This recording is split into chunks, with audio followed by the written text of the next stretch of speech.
أعوذ بالله من الشيطان الرجيم بسم الله الرحمن الرحيم اللهم صل على سيدنا مولانا راحة قلوبنا وشفيع ذنوبنا وطبيب ظاهرنا وباطننا محمد وعلى آله وأصحابه وأولياء أمته أجمعين إلى يوم الدين. زما عزتمندو کتونکو تاسو ته څنګه معلومه ده چې څو ورځې مخکې دلته کې یو کس راغلی دی او هغه د دربار شریف نه د دې چندې د دې دغه نه او د دې بار د دې کل چې کوم دلته کې دا معذوره خلک ناست دي د دې نه یو ویډیو کړې ده او بیا یې په هغې پسې وروستو یا په کور کې یا په کمره کې او یا په ګاډي کې په هغې باندې بیان کړی دی. نو په هغې سلسله کې دا مفتي سید بشر صاحب د مدین نه تشریف راوړلی سره د خپله ګروپه په دې وجه چې چونکې دا د دې نیکه دی زموږ د ټولو روحاني پیشوا دی پیر بابا رحمت الله ډېر لوی نوم دی او دا یونیورسي دي په دغه سلسله کې دا راغلي دي. هغه یو څو خبرې کړي دي د هغې خبرې مختصر مونږه چونکې نه هغه دلایل ویل دي خو هسې هغه خبره یې کړې ده خو د ټولو نه اولنۍ خبره دا ده زموږ چې څومره کتونکي دي موږ وروستو ګوري په فیسبوک باندې نو اصل خبره دا ده چې دلته دا خبرې نه دي کړي دا خبرې دی بیا وروستو په دې باندې ډبلینګ کړی دی چونکې دلته کې کوم نظام چې دی نظام الدین دلته چې کوم خدمت کوي وړوکی دلته لوی شو دا یې تره ولاړ دی هغه په خپل دلته موجود و هغه وی چې دا خبرې بالکل خطا نه دي کړي. پهله خبره دا ده مفتي صاحب د روایت خپله رایه وایي چونکې خبره خو به اله حقیقت او اله به د غیرت او حقانیت او چې دوی چې موږ په حق یو او موږ حق بیانو چې دی زما سره مخامخ چونکې زه د دې مسجد یو خادم یم پیش امام یم خطیب یم چې دی راغلی وی موږ سره ناست وی علمي بحث مونږ کړی وی او بیا په دلایلو په رڼا کې نو موږ به د ده حقانیت او د ده هغه حق چې دی زوی زه حق وایم او دلته ما حق وي نو اله به چونکې موږ ته مخامخ شوی نه دی لکه د غلو په شان راغلی دی چې په ټایم کې میلمانه هم دونه نه و دا ویډیو نه پته لګي خو د غلو په شان راغلی د غلو په شان وته دی. پهله خبره یې دا کړله چې دلته شرک کېږي نو څه دلیل یې پرې ویلی نه دی. الحمدلله موږ وایو چې د پیر رحمت الله دربار یا څومره اولیا چې دي هلته توحید بیانېږي ځکه چې الله جل شانو خو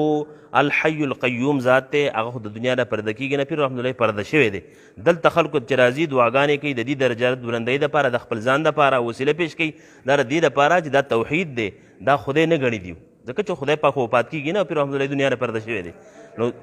یوه خو دا خبره غلطه ده عقلي خبرې به کوو. دویمه دا چې دلته کې دې تاله ته لاس نیولی دی چې دلته دوه تالې لګېدلي دي د دې نه دا پته ولګېده د عوامو په ذهن کې دا خبره کوي. تاسو هم اورئ چې ګوره پیر رحمت الله علیه سره سید حبیب بابا چې دا دواړه اولیا دي او دوی د دې خپلو چندې حفاظت نشي کولی دې ته تاله لګېدلې ده نو دا خو دومره د جهل خبره ده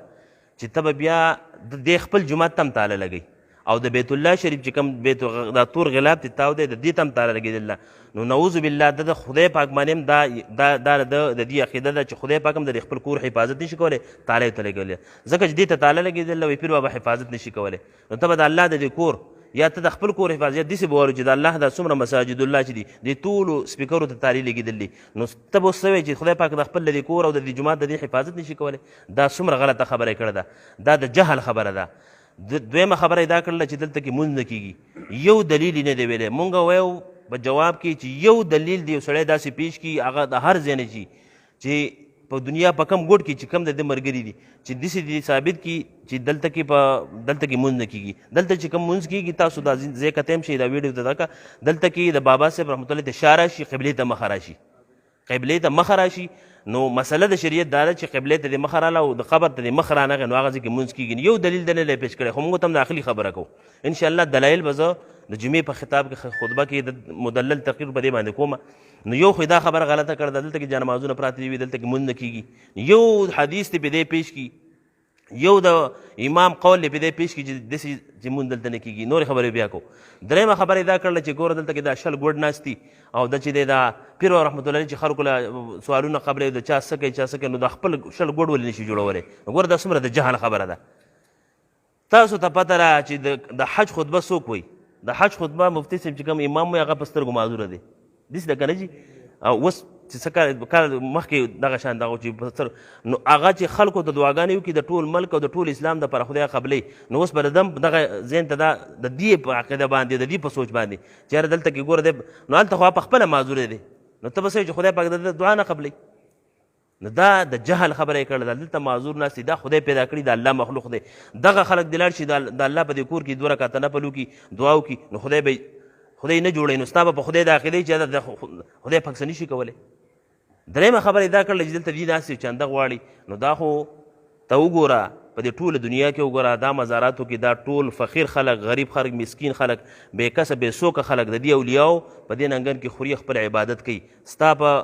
ځای کې ستا په ننګرخانه کې یا ته وښیه چې ماته ستا یتیمخانه مسافرخانه تا جوړه کړې ده نو ټولې د جهله خبرې کړې دي. دویمه دا چې ټولې بې دلیله خبرې کړې دي او د ټولو نه اصل خبره زه ناظرینو ته بیا وایم زما خبرې اوږدېږي چې دا خبرې دلته نه دي کړي. هغه نظام الدین بیګا دلته موجود و دا یې تره موجود دی چې دلته ده او جرأت هم نشي کولی. دلته کې تاریخ ګواه دی خوا دلته کې پکې وال شوي دي دلته پکې خلکو سرونه مات شوي دي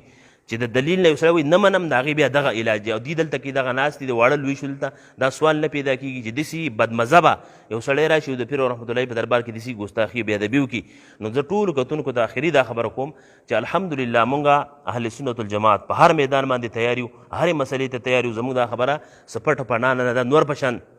اظهار من الشمس مذهب دی زموږ په دې باندې روان یو.